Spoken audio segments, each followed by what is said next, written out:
vous voulez, c'est une candidature parce que, depuis 20 ans, en dépit, alors que j'ai toujours pensé que le combat intellectuel et culturel suffirait, la classe politique ne s'est pas emparée.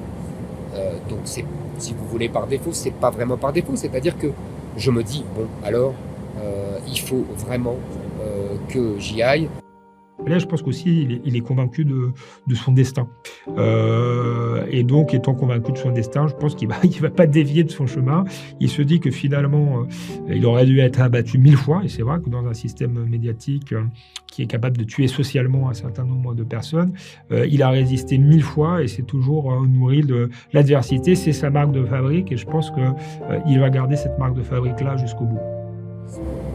Si j'y vais, c'est parce que je considère que les autres ne remplissent pas le rôle historique que la France attend.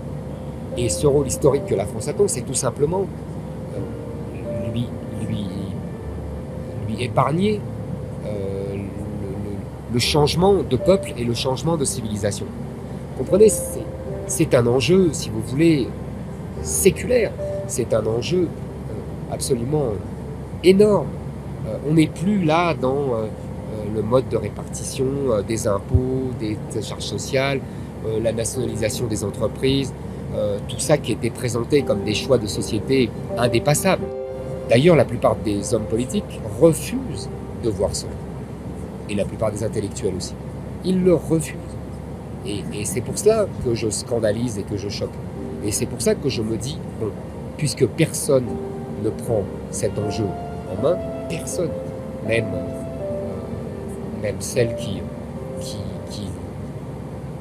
qui a été chargée, si j'ose dire, par son père et par la classe politique de pérenniser cette idée de la France. Donc là, je me dis, bon, bah alors il faut que je m'en charge moi-même.